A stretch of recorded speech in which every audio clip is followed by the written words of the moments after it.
October 15th, 2019. A young woman scrubbed floors in a diner until 4 a.m., her hands raw and blistered, just to afford a single loaf of bread for her daughter. But when the massive rancher with the scarred face sat down across from her table and slid a plate of food toward her, whispering those words that would change everything, she froze. What could a man like him possibly want from someone who had absolutely nothing left to give? Before we jump back in, tell us where you're tuning in from.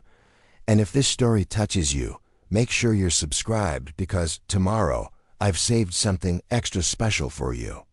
Maya Torres pressed the mop against the greasy diner floor, her shoulders burning from 7 straight hours of work. The clock above the kitchen door read 3:47 a.m. Outside, the Texas highway stretched empty and dark, occasionally lit by the passing headlights of long-haul truckers. Her daughter Lily was asleep in the storage room, curled up on Maya's jacket in the corner where the manager pretended not to notice. 7 years old and already learning that home was wherever mom could find work. Table 6 needs wiping, Garrett, the night manager, called from behind the counter. He was counting the register for the 3rd time, his weathered face creased with the kind of exhaustion that came from 20 years of overnight shifts. Maya nodded, wringing out the mop into the yellow bucket. The ammonia smell had stopped bothering her months ago. Everything stopped bothering you when your only focus was making it to the next day. She moved to table 6, spray bottle in hand. A trucker had left behind a half-eaten burger and cold fries. She scraped the food into the trash bin, watching perfectly good meat disappear. Her stomach twisted. When was the last time she'd eaten? Yesterday afternoon, maybe. A customer's leftover toast with grape jelly. The bell above the door chimed. Maya glanced up, surprised. Few people came in this close to closing time. The man who entered had to duck slightly to clear the doorframe. He was enormous, not just tall, but built like he'd spent his life hauling cattle and mending fences with his bare hands. His face was weathered and tan, with a jagged scar running from his left temple down to his jaw. A black Stetson sat low on his head, casting shadows across his eyes. He didn't look at her, didn't look at Garrett, just walked straight to the corner booth, the one Maya had just finished cleaning, and sat down with the careful movements of a man whose body carried old injuries. The kitchen's about to close, Garrett called out, not unkindly. The man's voice rumbled deep and quiet. Coffee, whatever food you got left. Garrett glanced at Maya, who was already moving toward the coffee station. She grabbed the pot nearly full from sitting untouched for the past hour, and approached the booth. Up close, the man was even more imposing. His hands were massive, scarred and calloused, resting on the table like they belonged to someone who'd wrestled with the earth itself. But his eyes, when they briefly met hers, weren't harsh. They were tired, deeply, bone-achingly tired. She poured the coffee without speaking. He nodded once. I'll see what we have, she said, her voice hoarse from disuse. In the kitchen, she found the remains of the evening shift. 3 eggs that hadn't gone bad, half a package of bacon, 2 slices of bread that were still soft enough to toast. Garrett wouldn't miss it. He'd been feeding her scraps for weeks now, pretending the food would just go to waste anyway. She cooked quickly, the way her mother had taught her before everything fell apart. The eggs came out fluffy, the bacon crisp. She arranged it on the plate with care. She couldn't quite explain this. Stranger didn't need her presentation skills, but something about his quiet presence made her want to try. When she brought the plate out, he looked at it for a long moment. What do I owe you? He asked. On the house, Garrett called from the register. We're closing anyway. The man nodded slowly, picked up his fork, and began to eat with deliberate movements. Not rushed, not savoring, just eating like it was fuel. And nothing more. Maya returned to her mop, working her way across the remaining floor. Her back screamed in protest. The blisters on her palms had burst hours ago. leaving raw patches that stung with every grip of the mop handle. She tried not to think about tomorrow or the day after. The motel wanted 2 weeks' rent by Friday or they were out. She had maybe 4 days of work left here before Garrett's boss realized he'd been keeping her on off the books. Then what? Another town? Another diner? The sound of a plate sliding across the table made her look up. The man had pushed his half-eaten breakfast to the far edge of his booth. He was looking directly at her now, those tired eyes somehow seeing more than she wanted to show. "You worked." "A double shift," he said. It wasn't a question. Maya's hand tightened on the mop. "I'm fine. When do you eat last?" She didn't answer. Couldn't answer. Her throat had gone tight with the kind of shame that came from being seen, really seen, when you'd spent months trying to be invisible. The man stood slowly, his full height making the diner ceiling seem lower. He picked up the plate, walked to her table, the one by the window where she'd left her water bottle and Lily's coloring book, and set it down. "Eat beside me," he said quietly. Maya stared at the plate, at the eggs still steaming, the bacon crisp and perfect.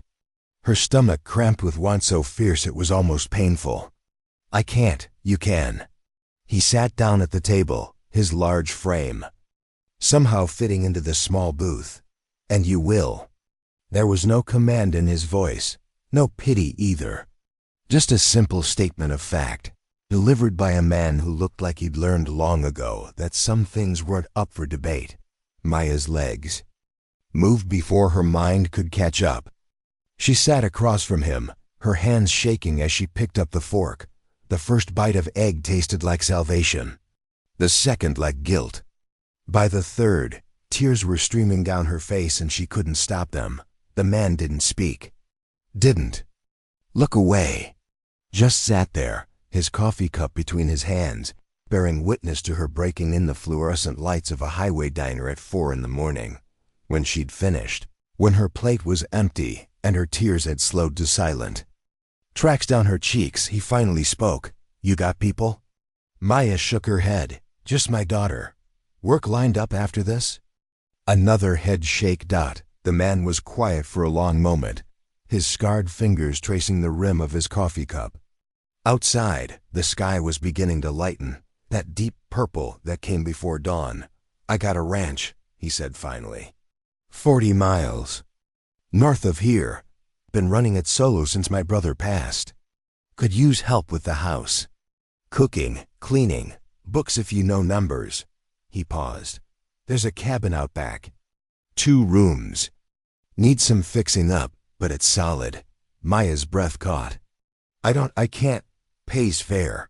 Food included." "You want the work. It's yours."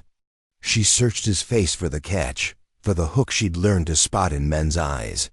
But all she saw was that same bone-deep exhaustion and something else, something that looked almost like recognition. Like he was seeing his own ghost in her desperation. "Why?" The word came out broken. "Why would you help me?" The man stood, dropping a 20 on the table for Garrett. He settled his Stetson lower on his head and looked down at her with those tired, honest eyes. "Because somebody helped me once. When I had nothing left." He nodded toward the storage room where Lily slept. "And because that little girl deserves better than watching her mama break herself for scraps." He walked to the door, then paused with his hand on the frame. "Name's Cole Hendricks. My ranch is the Double H, off Route 90. You show up tomorrow morning, the job's yours. You don't, I'll understand." The bell chimed as he left. Through the window, Maya watched him climb into a battered Ford, pick up and drive off into the pre-dawn darkness. Garrett was staring at her from behind the counter, his mouth slightly open. "Did that just happen?" Maya whispered. "Cole Hendricks," Garrett said slowly, something like awe in his voice. "I'll be damned, that man hasn't set foot in town in 3 years. You know him?" "Everyone knows him, or knew him, before ... Garrett trailed off, shaking his head. "Used to be the biggest rancher in 3 counties. Then his brother died, and something in him just broke, closed himself off from everyone. Maya looked down at the empty plate, at the $20 bill that was more money than she'd seen in weeks. In the storage room, Lily stirred and called out for her. Maya stood on shaking legs, her mind racing with possibilities and fears in equal measure. A job, a cabin, food. A chance. But what kind of man was Cole Hendricks? And what would it cost her to find out? The Ford pickup rumbled down Route 90 as morning light painted the Texas hills gold. Maya gripped the steering wheel of her decade-old Honda, following the directions Garrett had scrawled on a napkin. Lily sat in the passenger seat, her small hands clutching the stuffed rabbit that had been with her since she was 2. "Is it far?" Lily asked, watching fence posts blur past the window. "Not much farther, baby." Maya's stomach churned with doubt. She'd spent the remaining hours of her shift going over every reason this was a terrible idea. Taking a job from a stranger, moving to an isolated ranch 40 miles from town. Trusting a man whose eyes held shadows she couldn't read. But then she'd counted the money in her pocket. $63.12. The motel payment was due in 3 days. Lily needed new shoes. Her toes were pressing against the worn canvas. And Maya was so tired of being hungry that the entrance to the Double H appeared suddenly. 2 tall posts connected by a weathered wooden sign. The painted letters faded but still legible. A cattle guard rattled under her tires as she turned onto the dirt road. The ranch spread before her like something from a different era. The main house was a sprawling single-story structure with a wraparound porch, its white paint peeling but its bones clearly solid. Behind it stood a massive red barn, several equipment sheds, and in the distance, the small cabin Cole had mentioned. Everything looked like it had been built to last 100 years and was only halfway through that promise. Cole emerged from the barn as she pulled up, wiping his hands on a rag. In full daylight, he looked even more formidable, at least 6'5", with shoulders that seemed built for carrying impossible burdens. The scar on his face caught the morning sun. Maya killed the engine, her hands trembling slightly. Lily pressed closer to her side. "You came," Cole said as Maya stepped out. There was something in his voice, not exactly, but maybe relief. "I came," Maya confirmed. "This is my daughter, Lily." Cole's eyes softened imperceptibly as he looked at the small girl peering from behind her mother's leg. He crouched down slowly, making himself smaller, less imposing. Preparing and narrating this story took us a lot of time, so if you are enjoying it, subscribe to our channel. It means a lot to us. Now back to the story. "Lily," he said quietly, "you like animals?" Lily nodded, her grip on the stuffed rabbit loosening slightly. "Got a barn cat that just had kittens, 4 of them. You want to see?" Lily looked up at Maya, who managed a small nod. The girl's face lit up as she followed Cole toward the barn. Her earlier fear forgotten. Maya watched them go, her throat tight. When was the last time Lily had been excited about anything? When had her daughter last acted like a child instead of a tiny adult worried about where they'd sleep? Cole showed Lily the kittens, a tumbling pile of orange and white fur in a nest of hay, then set her up with a safe spot to play while he led Maya on a tour of the property. The main house was larger inside than it appeared, with high ceilings and wide windows that let in floods of natural light. The furniture was sparse but well made, mostly wood and leather that had aged into character. Dust covered everything, not the dust of days but of months, maybe years. "Haven't done much with the place since my brother died," Cole said, his voice flat. Stopped seeing the point. He showed her the kitchen, a huge space with commercial-grade appliances and counters that could feed a dozen ranch hands. The living room with its stone fireplace. 3 bedrooms down the hall, all empty except for furniture covered in white sheets. "You'd handle the house," Cole explained. "Cleaning, cooking, basic maintenance. I'm up before dawn most days, back after dark, Need someone to keep things running, he paused. And to keep the books, ranch finances. Can you work numbers? I can, Maya said. She'd been 2 semesters into an accounting degree before her ex-husband had convinced her to drop out. Before everything had unraveled, Cole nodded, then led her outside to the cabin.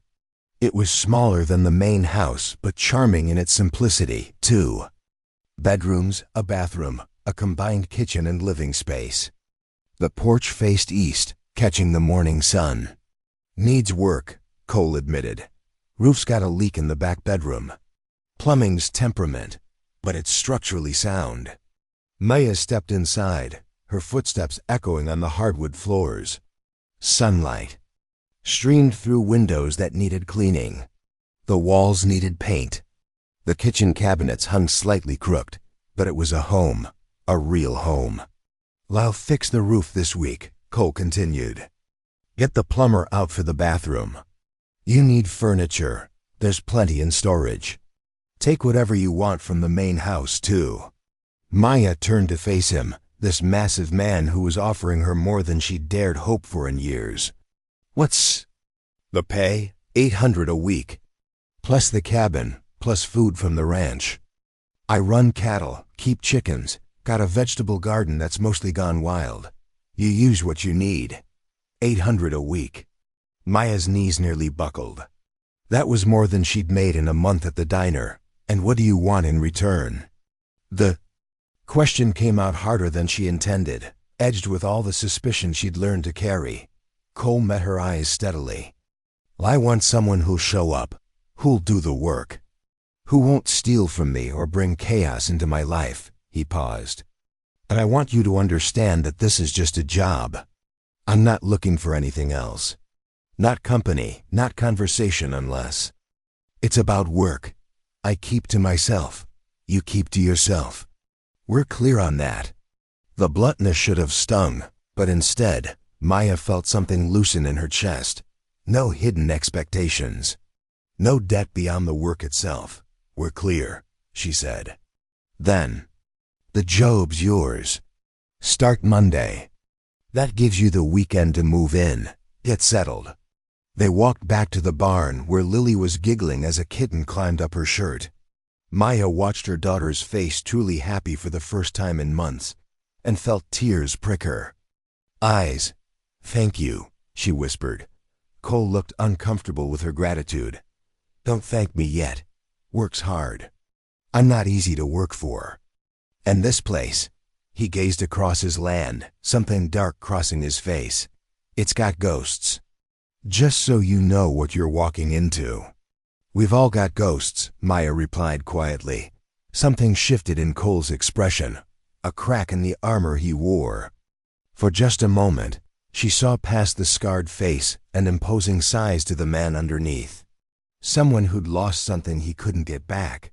Someone who understood exactly what it meant to keep moving forward when everything inside you wanted. To stop your stuff at that motel? He asked, what little we have.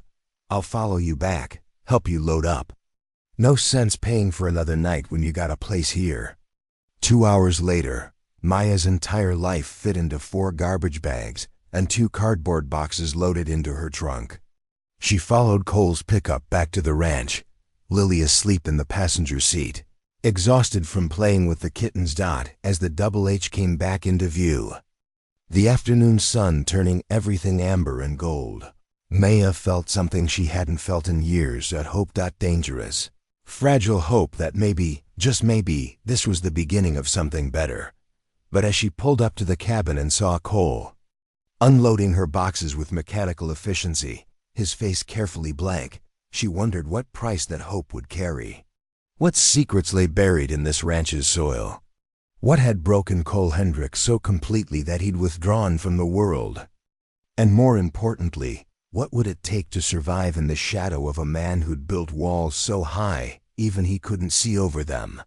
Lily stirred awake, looked out at the cabin bathed in golden light, and smiled. Is this home, Mama? Maya swallowed hard. Yeah, baby, this is home. For now at least. And for now, That would have to be enough. Monday morning arrived with a knock on the cabin door at 5:30 a.m. Maya jerked awake, disoriented in the unfamiliar bedroom. The knock came again, patient but firm. She stumbled to the door in her sleep. Clothes, pulling a cardigan over her shoulders. Cole stood on the porch, already dressed for work, his face unreadable in the pre-dawn darkness. "Coffee's on in the main house," he said. "I'll be in the south pasture checking fences. Need breakfast ready by 7. Eggs, bacon, biscuits if you can manage them. After that, the office needs sorting 3 years of receipts in boxes. Filing system's a mess." Before Maya could respond, he was already walking away, his boots crunching on gravel. She stood there for a moment, the cold morning air raising goosebumps on her arms. No good morning. No hope you slept well. Just straight to business. She'd wanted boundaries. Apparently, she'd gotten them. The main house kitchen was warm when she entered, the coffee maker already gurgling. Maya poured herself a cup and surveyed her new workplace. The industrial stove had 6 burners. The refrigerator was stocked with enough food to feed an army fresh eggs from the ranch chickens, thick-cut bacon, milk, butter, vegetables she hadn't been able to afford in months. She cooked the way she used to when life was normal, when she'd had a kitchen of her own and time to care about presentation. The biscuits came out golden and flaky, the bacon perfectly crisp. She set everything on the large dining table just as Cole's footsteps sounded on the porch. He ate in silence, standing at the counter, finishing the entire plate in less than 5 minutes. When he was done, he rinsed his dish, surprising her, and headed for the door. "Office is down the hall, second door on the right," he said without turning around. "Any questions about the books, leave them on the desk. I'll answer tonight." Then he was gone again. Maya spent the morning drowning in paper. Cole hadn't been exaggerating. 3 years of receipts crammed into cardboard boxes without any organization. Veterinary bills mixed with feed orders, mixed with equipment repairs, bank statements from 2 different accounts, tax documents that should have been filed away properly. It was chaos. But it was chaos she understood. By noon, she'd created a basic system sorting everything by year, then by category. She found a ledger from before Cole's brother died, the handwriting neat and careful. After that, the entries became sporadic, sometimes months apart. Like Cole had stopped caring about keeping track. Lily appeared in the doorway, holding a peanut butter sandwich. "Can I go see the kittens?" "Stay where I can see you from the window," Maya said. "And don't go near the equipment." She watched her daughter skip toward the barn, marveling at the change already. Lily looked lighter somehow, less burdened. The constant worry had faded from her small face. The afternoon passed in a blur of papers and filing. Maya's back ached from sitting, but it was a different ache than the one from scrubbing floors. This was the ache of purpose, of work that mattered, beyond just surviving. At 6 p.m., Cole returned. Maya had dinner ready: pot roast with potatoes and carrots, using vegetables from the garden she'd discovered behind the house. The tomatoes were overripe, the lettuce had bolted, but there was enough good produce to make a decent meal. Cole stopped in the kitchen doorway, staring at the set table. For a moment, something crossed his face. Pain, memory, she couldn't tell. "You don't have to," he started, then stopped. "I usually eat at the counter." "Okay," Maya said simply, not arguing. He filled his plate and stood at his usual spot. Maya took Lily back to the cabin to eat, giving him the space he clearly needed. That became their rhythm over the next few days. Maya cooked, cleaned, and worked through the mountain of financial records. Cole appeared only for meals, eating quickly before disappearing back to whatever work consumed his days. They exchanged perhaps 20 words daily, all of them functional. But Maya noticed things. She noticed that Cole fixed the cabin's roof on Tuesday morning, starting before dawn so he wouldn't disturb them. She noticed fresh vegetables appearing on the kitchen counter, the one she'd mentioned needing for specific recipes. She noticed that the temperamental plumbing got fixed Wednesday afternoon while she was working in the office. He was keeping his word, taking care of things but doing it silently. Like he was afraid too much interaction might break whatever fragile arrangement they'd built. On Thursday, Maya found something in the office that made her pause. A framed photograph, face down in one of the boxes. She hesitated, knowing she shouldn't look. But curiosity won. The photo showed two men, nearly identical in build and features, standing in front of the barn. Both were smiling genuine, full smiles that reached their eyes. One of them was clearly a younger Cole, before the scar, before whatever had hollowed him out. The other man had his arm around Cole's shoulders, that brothers that written on the back end. Faded ink, Cole and Marcus Hendricks, Double H Ranch, 2016. Maya stared at Marcus's face. There was warmth there, an openness that Cole had lost somewhere along the way. What had happened? How had Marcus died? And why had it destroyed Cole so completely? She placed the photo back in the box, face down as she'd found it, that evening. As she prepared dinner, she heard raised voices from outside.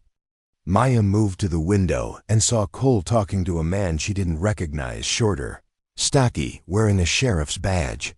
"You can't hide out here forever, Cole," the sheriff was saying. "People are worried about you. People should mind their business." Cole's voice was flat, cold. "It's been 3 years. Marcus wouldn't want. Don't." The single word came out sharp as a blade. "Don't tell me what my brother would want. You don't get to do that." The sheriff sighed, clearly having had this conversation before. "The Henderson place is going up for sale. Banks for closing. Thought you might want to know. Not my problem. It borders your land. Could be your problem if the wrong buyer comes in." Cole's jaw tightened. "Then I guess I'll deal with it if that happens." The sheriff studied him for a long moment. "You're not okay, Cole. Anyone can see that. There's no shame in asking for help. I have all the help I need." Cole's eyes flicked briefly toward the main house, toward where Maya stood watching from the window. The sheriff followed his gaze, surprise registering on his face. Then something like understanding. "All right then. You know where to find me if you change your mind." After the sheriff left, Cole stood alone in the yard for several minutes, his massive frame somehow looking smaller, diminished. Maya watched him struggle with something internal, his hands clenching and unclenching at his sides. Finally he turned and walked not toward the house, but toward the barn. Disappearing into the shadows, Maya finished preparing dinner, but Cole never came in to eat. At 8 p.m., she made him a plate and left it covered on the counter. At 10, when she checked one last time before heading back to the cabin, the plate was gone, rinsed and left in the sink. As she walked Lily back to their cabin under a sky full of stars, Maya realized something that both worried and intrigued her. Cole Hendricks was drowning. Quietly, privately, with no one to see. He'd built himself a prison of isolation on this ranch, and he'd locked himself inside. And somehow, without meaning to, Maya and Lily had become the first people in 3 years to step foot inside those walls. The question was, would their presence help him heal, or would whatever ghosts haunted this place pull them all under? In the distance, a coyote howled. Another answered. Maya shivered despite the warm night air and pulled Lily closer.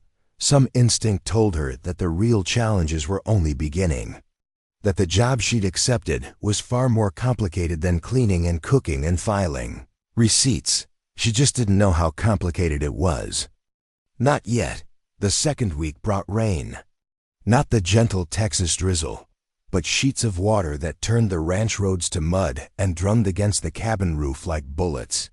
Maya woke to thunder that shook the windows and Lily crawling into bed beside her, trembling. "It's okay, baby," Maya whispered, holding her close. "Just a storm." But when she looked out the window at 6 a.m., Cole was already out there. She could see his silhouette moving through the downpour toward the south pasture, his rain slicker barely visible through the deluge dot. By the time Maya reached the main house, she was soaked despite her umbrella. She started coffee and breakfast, watching through the window as lightning split the sky. Cole didn't come in at 7. Didn't come in at 8. At 9, Maya made a decision. She wrapped his breakfast in foil, pulled on her rain boots, and headed toward the pasture. She found him waist-deep in a swollen creek, wrestling with a section of barbed wire fence that had collapsed. 3 cows stood on the wrong side of the water, bawling nervously. Cole was trying to secure a post while the current pulled at his legs. "What are you doing?" Maya shouted over the rain. Cole's head snapped up, surprise flickering across his face. "Get back to the house. You're going to get swept away." "I said get back."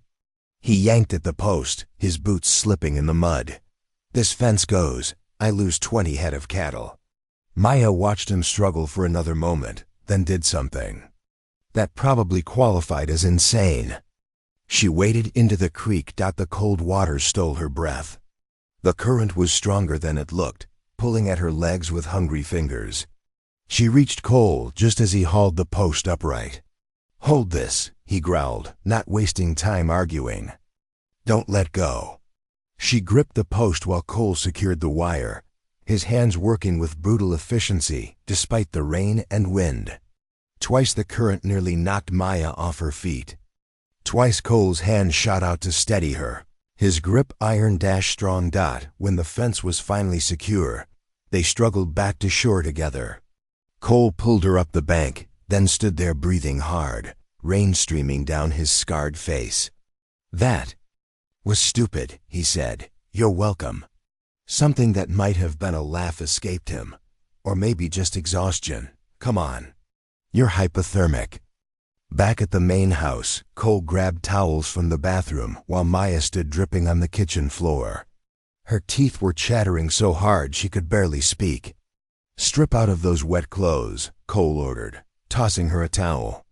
"There's a robe in the bathroom. I'll get the fire going." Maya changed quickly, her fingers numb and clumsy. When she emerged in an oversized terry-cloth robe that must have been Cole's, he'd built a roaring fire in the living room fireplace and was stoking the flames. "Sit," he said, pointing to the armchair closest to the heat. She sat. He draped a blanket over her shoulders, then disappeared into the kitchen.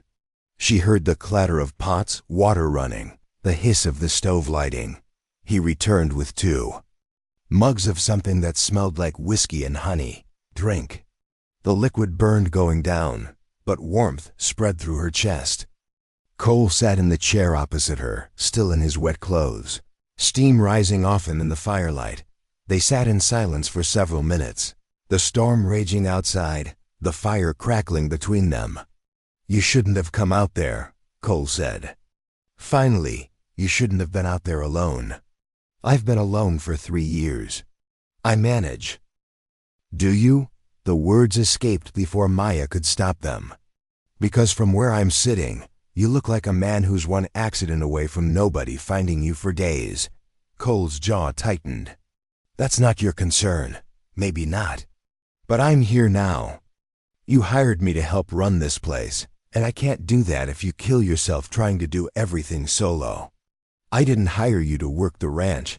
I hired you for the house. The ranch is falling apart." Maya's voice was steady now, the warmth returning to her limbs along with her conviction. "I've seen the books, the maintenance logs. You're running a 2-man operation by yourself, and it's breaking you." Cole stood abruptly, his sighs filling the room. For a moment, Maya thought he might ask her to leave to pack up and get out. Instead, he walked to the window, staring out at the rain. "My brother and I built this place together," he said quietly. "Every fence post, every structure. We had plans to expand, to bring on more hands, to turn it into something that would last generations." His hand pressed against the window frame. Then Marcus took a fall checking the window in the north field, broke his neck. Dead before I even found him. Maya's breath caught. Cole, 3 years I've been trying to keep this place running the way we planned. Like if I just work hard enough, push hard enough, maybe I can do the job of 2 men. Maybe I can prove that his death didn't break everything we built. His voice cracked slightly. But you're right, I'm failing. The ranch is dying, and I'm dying with it.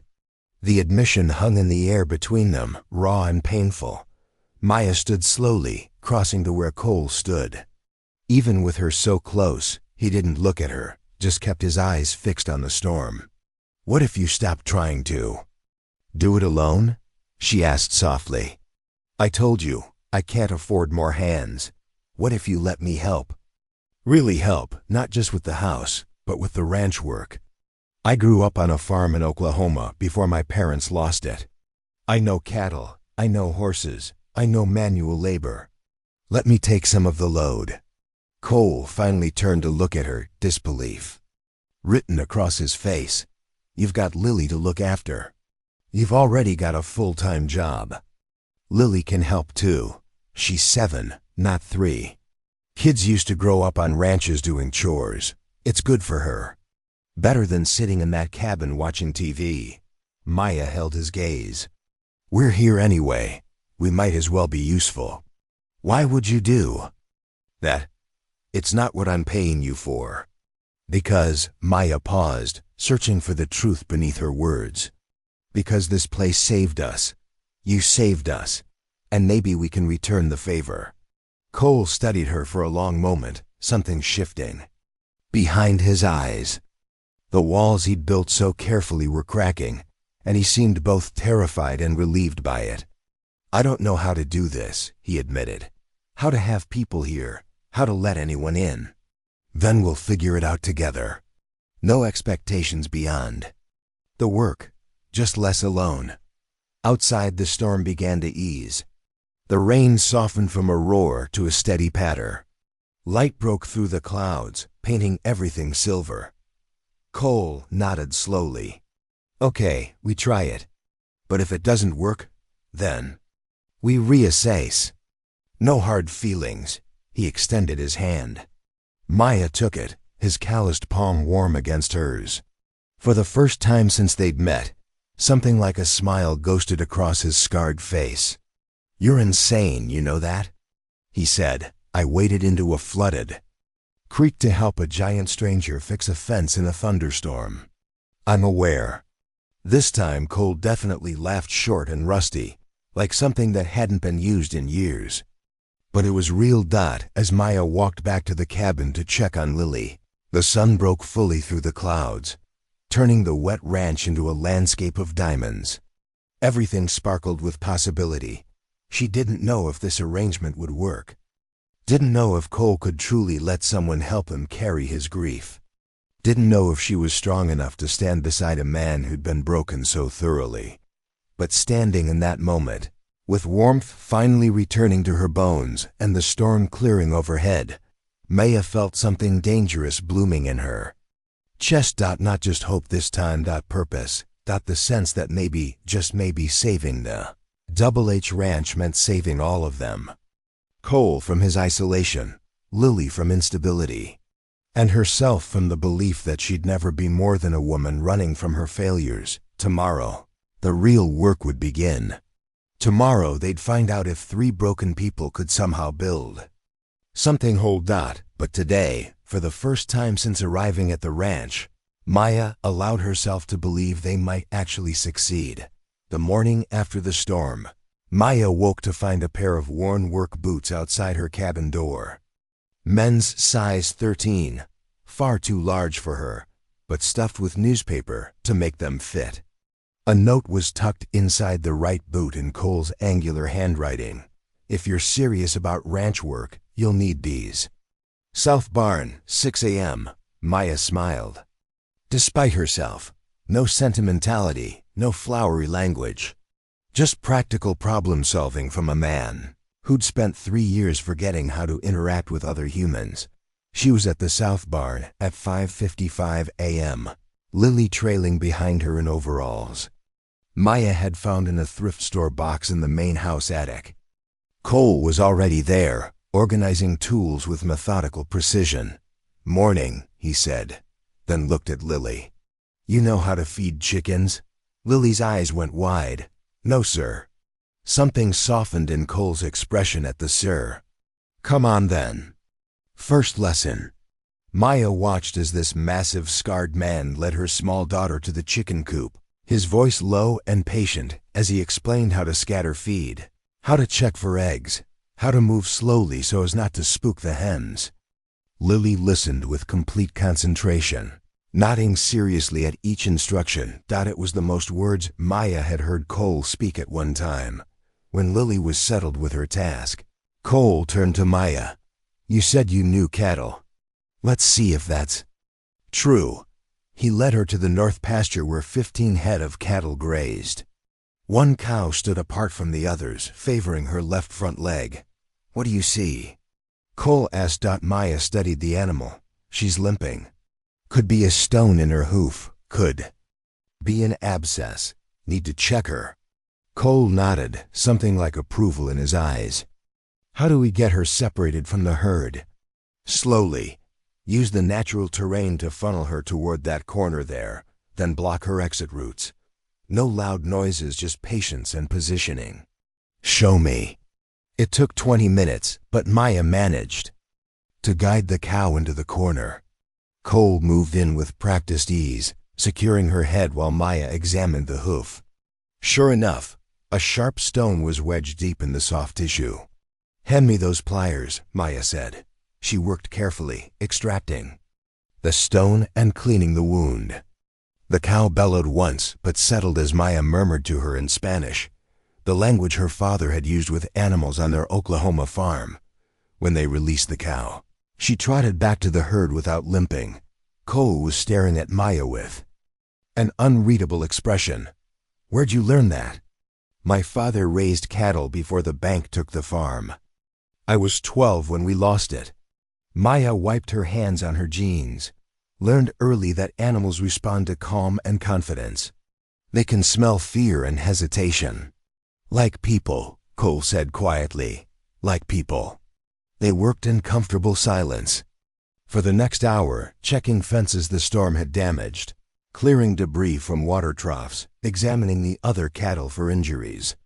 Cole gave instructions without condescension, listened when Maya offered suggestions, worked alongside her like they'd been partners for years instead of days. By the time they returned for breakfast, both were covered in mud and sweat. Lily was proudly carrying a basket of eggs, regaling them with stories about the mean red hen who'd pecked at her hand. "That's Henrietta," Cole said. "She's territorial. You stand your ground with her. Don't let her push you around." "Like the cows," Lily said wisely. Cole's lips twitched, almost a smile. "Exactly like the cows." The days that followed established a new pattern. Mornings were for ranch work, the three of them tackling repairs, animal care, and maintenance that had piled up during Cole's years of solo operation. Lily fed chickens, collected eggs, helped water the garden that Maya had begun reviving. Maya worked cattle alongside Cole, her farm knowledge coming back like muscle memory. Afternoons, while Lily did schoolwork at the kitchen table, Maya had enrolled her in an online program. Maya returned to the office. The financial chaos was slowly transforming into order. She discovered that Double H was actually profitable. But barely. Cole had been neglecting opportunities, refusing contracts, isolating himself so completely that potential buyers stopped calling. One afternoon, she found invoices from a meat distributor in Austin. They'd been trying to buy Double H beef for their high-end restaurants, but had given up after Cole ignored their calls for 6 months. That evening at dinner, which Cole had begun taking at the table instead of standing at the counter, Maya brought it up. "Mitchell's Premium Meats contacted you 8 times last year," she said. "They wanted to buy grass-fed beef at premium rates. Why didn't you respond?" Cole's fork paused halfway to his mouth. "Didn't see the point." "The point is they were offering 30% above market rate. That's significant money. Marcus handled the business side. He set down his fork. I didn't want to deal with strangers. Didn't want to explain why I was the only one answering the phone. Maya understood then. Every business call was a reminder that Marcus was gone. Every new contact meant admitting his brother had died. So Cole had simply stopped engaging, letting opportunities slip away rather than face that pain repeatedly. What if I handled the business calls? Maya offered. I could manage the contracts, coordinate sales, deal with distributors. You just focus on the cattle and the land. Cole looked at her for a long moment. That's not what I hired you for. I know, but it's what this ranch needs. And she hesitated, then pushed forward. It's what I'm good at. What I went to school for before everything fell apart. Lily had fallen asleep with her head on the table, exhausted from the day's work.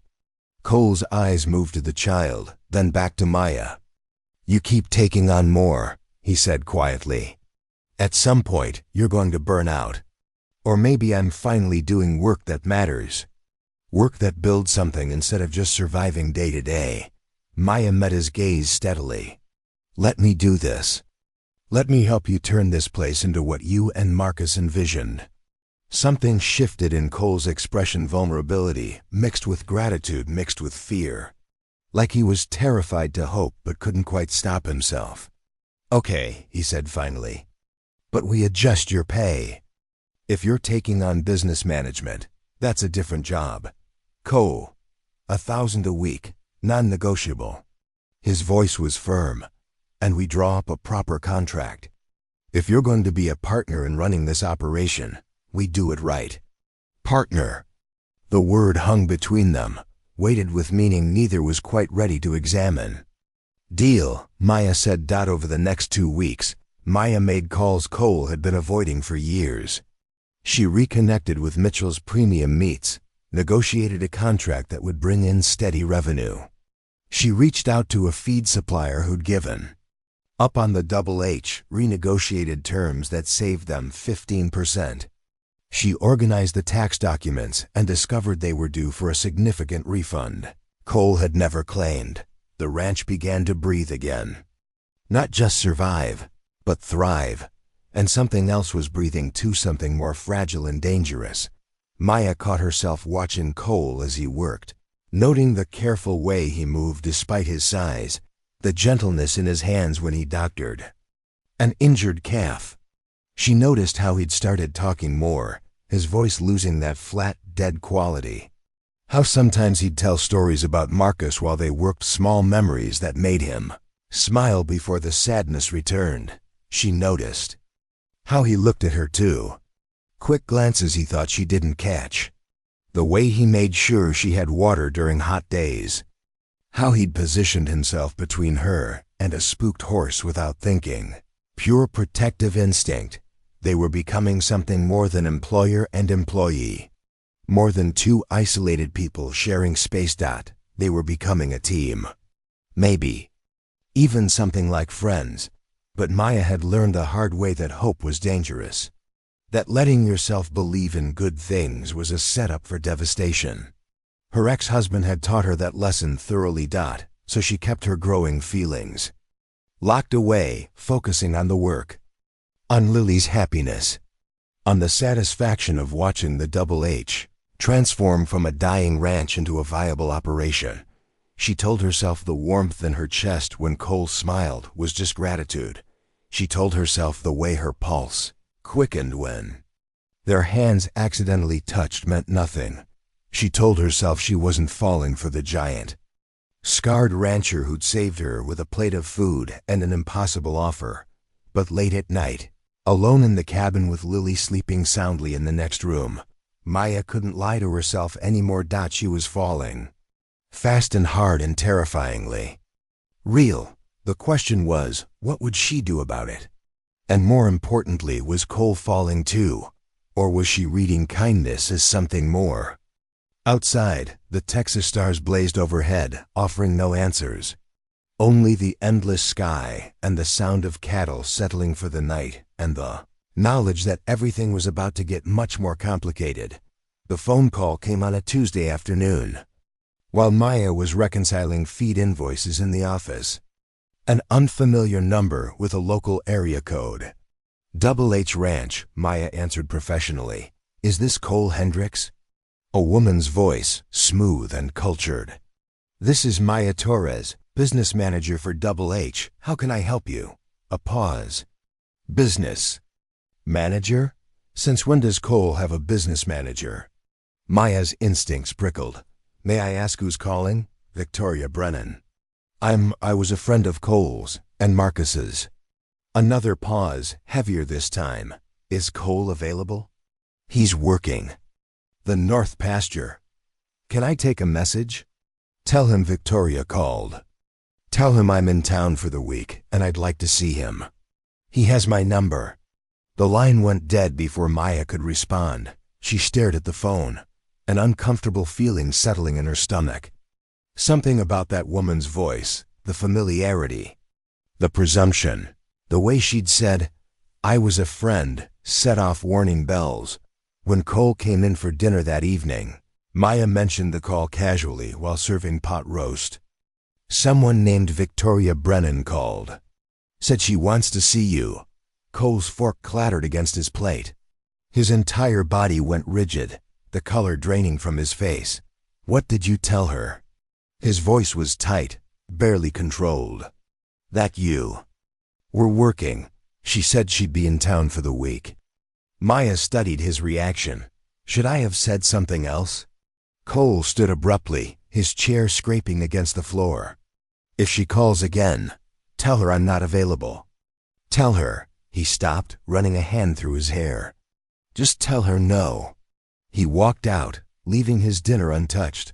Lily looked up from her plate, concerned. Is Mr. Cole okay? I don't know, baby, Maya said softly, watching through the window as Cole disappeared into the barn. She found him an hour later in the tack room, sitting on an overturned bucket with his head in his hands. The barn cats wound around his legs, sensing distress. Want to talk about it? Maya asked from the doorway. No, she should have left, should have respected his privacy. Instead, she stepped inside and leaned against the wall, waiting. Finally, Cole spoke. Victoria was Marcus's fiancée. They were supposed to get married a month after he died. Maya's breath caught. Cole. She blamed me. His voice was hollow. Said if I'd been with him that day, if I hadn't sent him to check that windmill alone, he'd still be alive. She was right. You can't know that. I can know that I chose to fix the tractor instead of going with him. I can know that my brother died alone because I made that choice. Cole's hands clenched into fists. Victoria said things at the funeral, true things, things I'd already been thinking. That I was the one who should have died. That Marcus was the better man, the one worth keeping. Maya crossed to him, crouching down to meet his eyes. She was grieving. People say terrible things when they're in pain. Doesn't make them less true. Cole, listen to me. Marcus's death was an accident, a horrible, tragic accident. But it wasn't your fault. You don't understand. Cole's eyes were haunted. Marcus was supposed to fix that tractor. But he had plans with Victoria that afternoon, so I told him I'd handle it. I convinced him to check the windmill instead, said it would be quick. His voice cracked. I killed him so I could work on a goddamn tractor. The weight of that guilt had been crushing him for 3 years.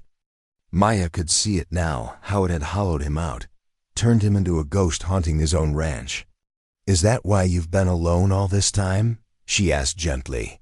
Why you shut everyone out? I didn't deserve anything else. Didn't deserve companionship or comfort or... He looked at her then, really looked at her. And then you showed up. You and Lily, and for the first time in 3 years, I felt like maybe I could breathe again. Maya's heart stuttered. Cole, but I can't, don't you see? Victoria's right.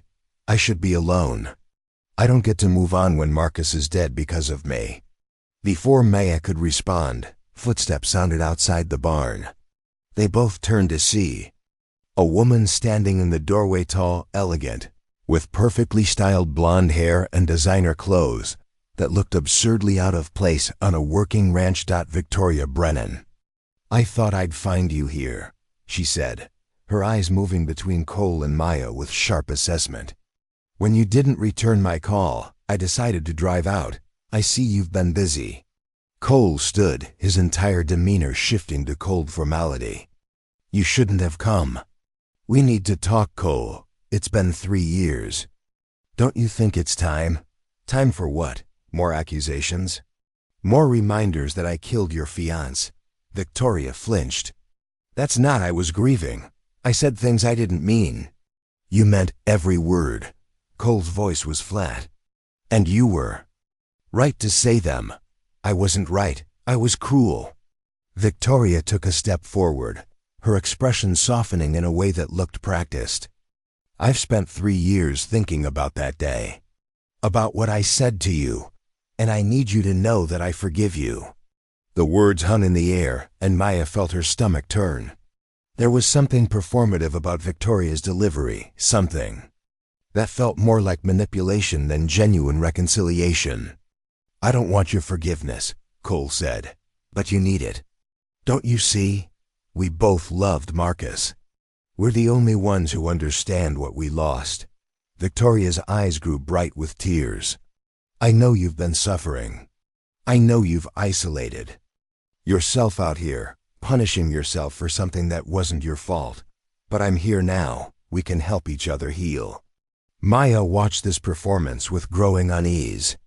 She'd seen this before. Her ex-husband had been a master of emotional manipulation, of making himself the hero of someone else's pain. "How did you know I'd been isolated?" Cole asked, his eyes narrowing slightly. "Sheriff Rawlings. He's worried about you. We all are." Victoria moved closer, reaching for Cole's hand. "Let me back in. Let me help you. We can remember Marcus together, the right way. Honor his memory." Cole pulled his hand away, but there was hesitation in his movement. Doubt. Maya could see the guilt still eating at him, making him vulnerable to Victoria's calculated compassion. "I'll think about it," Cole said quietly. Victory flashed in Victoria's eyes. "That's all I ask. I'm staying at the Cottonwood Inn. Call me when you're ready to talk." She paused at the barn door, looking back. "It's good to see you're not completely alone anymore. Though I'm sure your employee understands this is a private family matter." The emphasis on employee was subtle but unmistakable. A reminder to Maya of her place. After Victoria left, Cole stood motionless, staring at the ground. "She's manipulating you," Maya said quietly. "She lost the man she loved. So did you. You lost your brother. That doesn't give her the right to weaponize your guilt." Cole's jaw tightened. "You don't know her. You don't know what we went through." "You're right. I don't. But I know what I saw just now, and it wasn't genuine forgiveness. It was control. Maybe I need to be controlled." Cole's voice was bitter. "Maybe I need someone to hold me accountable for what I did. You need someone who helps you heal, not someone who keeps you trapped in your worst moment." Maya stepped closer, her voice urgent. "Cole, you've been punishing yourself for 3 years. You've turned this ranch into a prison. Don't let her make the walls even higher." For a moment, something flickered in Cole's eyes. Recognition, maybe. Even agreement. But then the shutters came down, and he was closed off again. "I need to be alone," he said. Maya wanted to argue, to shake him, to make him see what Victoria was doing. But she could see the exhaustion in his face, the weight of 3 years of grief settling back onto his shoulders. "Okay," she said softly. "But I'm here if you need to talk." She walked back to the cabin, her mind racing. Victoria Brennan's arrival had shattered the fragile peace they'd built. And Maya had the sinking feeling that things were about to get much worse. Inside the cabin, she found Lily already asleep, the barn cat they'd adopted curled at her feet. Maya sat on the edge of her own bed, staring out at the main house where a single light burned in Cole's window. She'd told herself not to fall for him. Told herself to keep her distance, maintain professional boundaries. But watching Victoria Brennan work her manipulation, seeing Cole vulnerable and hurting, Maya realized something that terrified her. It was too late. She was already all in, and she'd be damned if she let some guilt-wielding ex-fiancé destroy the man who'd saved her life. Victoria became a constant presence over the next 3 days. She appeared at the ranch each afternoon, always perfectly dressed, always with some excuse. She needed to retrieve a box of Marcus's belongings she'd left in storage. She wanted to visit his grave on the property. She hoped to discuss the memorial fund she was establishing in his name. Each time, she managed to pull Cole into long conversations that left him hollowed out and distant. He stopped eating dinner at the table, stopped working alongside Maya. In the mornings, retreated back into the isolation he'd been clawing his way out of. Maya watched it happen with growing fury and helplessness. She tried talking to him, but Cole had rebuilt his walls. Every attempt at conversation was met with one-word answers or silence. On the 4th day, Victoria arrived with papers. "What are those?" Maya asked from the porch where she was shelling peas with Lily. Victoria's smile was sharp. "Business documents. Nothing that concerns you." She swept past into the house, and Maya heard the murmur of voices from the office. An hour later, Victoria emerged looking triumphant. Cole followed her out, his face unreadable. After Victoria left, Maya confronted him. "What did you sign?" "A partnership agreement. Victoria's investing in the ranch. She handled the business side, expand operations." His voice was mechanical. "It's what Marcus would have wanted." Maya's blood ran cold. "Cole, you already have someone handling the business side, me. And the ranch is already expanding. We've increased revenue by 40% in a month. Victoria has connections, capital. She can take this place to the next level. She wants control. Can't you see that? What I see is someone trying to honor my brother's memory. What I see is a chance to build something worthy of the sacrifice Marcus made." Cole's eyes were distant, hollow. "What I see is you overstepping your position." The words hit like a physical blow. Maya stepped back, her hands trembling. "My position? You're an employee, Maya, a good one, but this isn't your ranch. These aren't your decisions to make." Lily had stopped shelling peas, her small face worried. Maya forced herself to breathe, to think past the hurt. "You're right," she said quietly. "It's not my ranch. But it's not Victoria's either. It's yours. And if you sign it over to her piece by piece, you'll lose everything you and Marcus built. She's not trying to honor his memory, she's trying to own it." "That's enough." Cole's voice was hard. "Victoria leaves tomorrow. We'll finalize the partnership next week. That's the end of this discussion."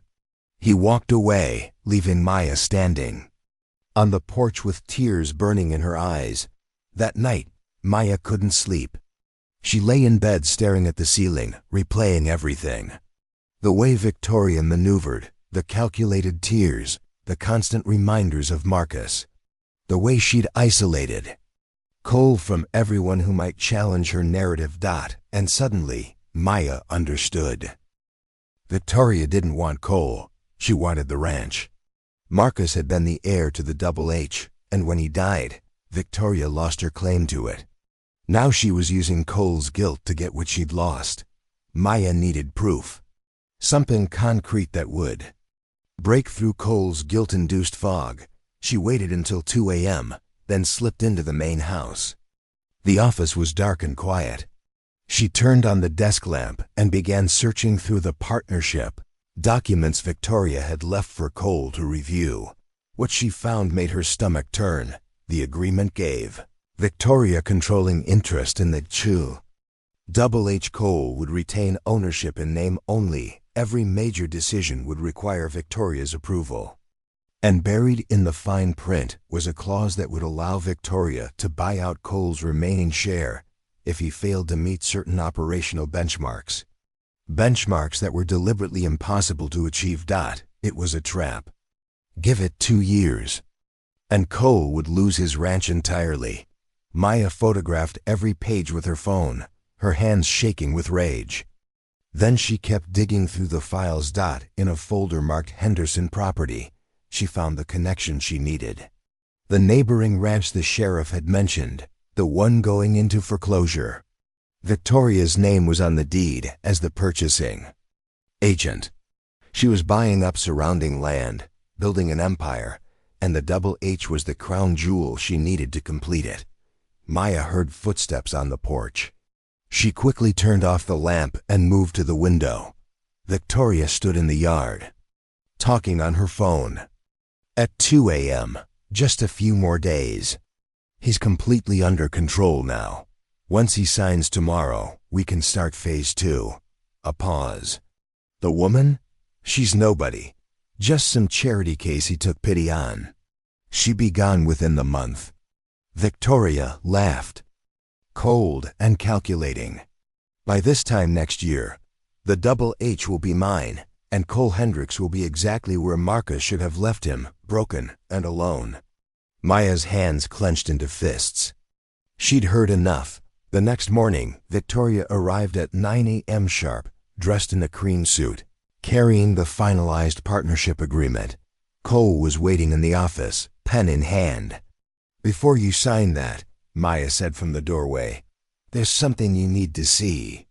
Victoria's smile froze. "This is a private meeting. Cole needs to know what he's really signing." Maya walked in, placing her phone on the desk. "I recorded Victoria last night. On this property, talking about how she's manipulating you." Cole looked between them, confusion clouding his features.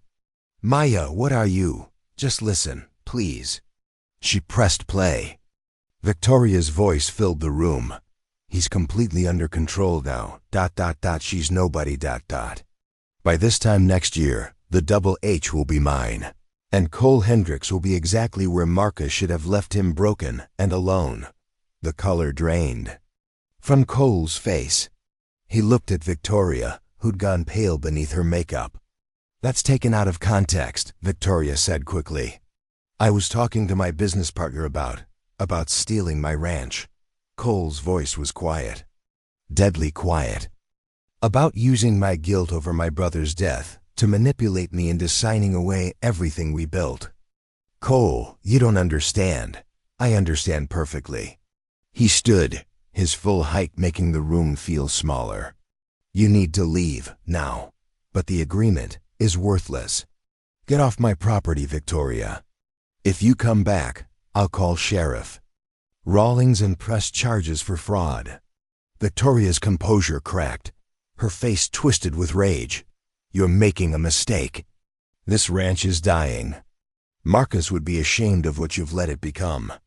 Without me, you'll lose everything." "Maybe," Cole said. "But at least I'll lose it on my own terms. Not because I let someone weaponize my grief." Victoria grabbed her papers and stormed out, her heels clicking sharply on the hardwood. They heard her car start, tires spraying gravel as she sped away. Silence filled the office. Cole sank back into his chair, his head in his hands. "I'm sorry," Maya said softly. "I know that was hard. You saved me." His voice was muffled. "Again, you keep saving me, and I keep." He looked up, and Maya was shocked to see tears streaming down his scarred face. "I said horrible things to you yesterday. Called you just an employee when you've been so much more than that. When you've brought this place back to life. Brought me back to life." Maya crossed to him, kneeling beside his chair. "Cole, Marcus would have liked you," he said, his voice breaking. "He would have loved how you took charge, how you fought for this place. How you fought for me, even when I was too stupid to see what was happening." He reached out hesitantly, his large hand cupping her face. "I don't know how to do this. How to move forward. How to let go of the guilt and let myself feel something good again." "You don't have to know," Maya whispered. "We figure it out together, one day at a time." I'm Falling for you, Maya Torres. Have been since you waded into that creek like a crazy person to help me save a fence. A broken laugh escaped him. But I'm a mess. I'm broken and damaged, and I come with more baggage than. Maya stopped him with a kiss. Gentle at first, then deeper as Cole responded, his arms coming around her like she was something precious he was afraid to break. When they finally pulled apart, both were breathing hard. I'm broken too, Maya said. I've got my own baggage, my own scars. But maybe broken people who help each other heal aren't really broken anymore. Maybe we're just building something new, Cole finished. Something that's ours. A small voice from the doorway made them both jump. Does this mean Mr. Cole is staying for dinner again? Lily stood there, grinning widely. Behind her, the barn cat wound between her legs, purring. Cole laughed a real laugh, full and warm. Yeah, I'm staying for dinner, if your mama will have me. Always, Maya said. 3 months later, the Double H Ranch was thriving. The contracts Maya had negotiated brought steady income. The cattle were healthy. The buildings had been repaired. And Cole Hendricks no longer looked like a man haunted by ghosts. He'd started visiting Marcus's grave regularly, but now he brought flowers instead of guilt. He'd joined Maya and Lily for dinner every night, slowly learning how to be part of a family again. He'd even started smiling, really smiling, when Lily regaled him with stories about her online classes or the chicken's daily drama. And late at night, after Lily was asleep, Cole would walk Maya back to the cabin, kiss her goodnight on the porch, and return to the main house, taking things slow, building something solid on a foundation of trust and honesty rather than desperation. Sheriff Rawlings stopped by one afternoon, surprised to find Cole working alongside Maya, both of them laughing about something.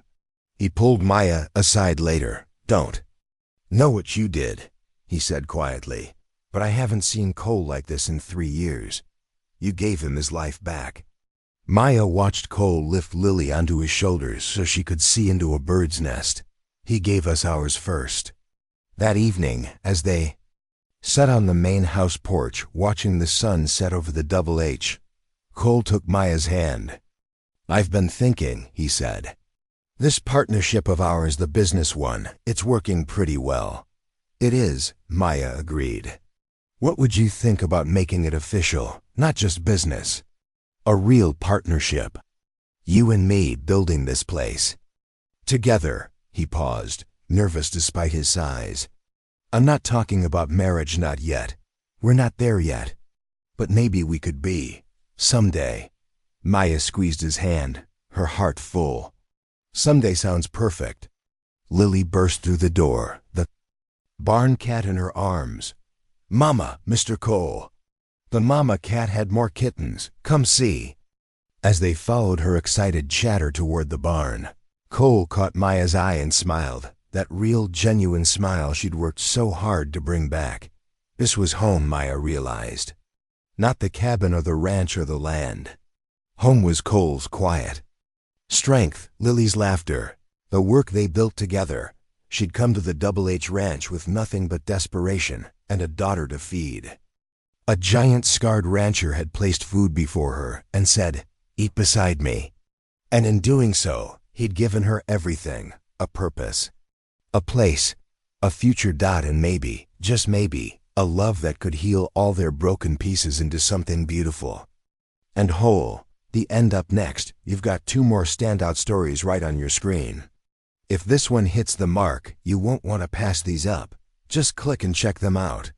And don't forget to subscribe and turn on the notification bell so you don't miss any upload from us.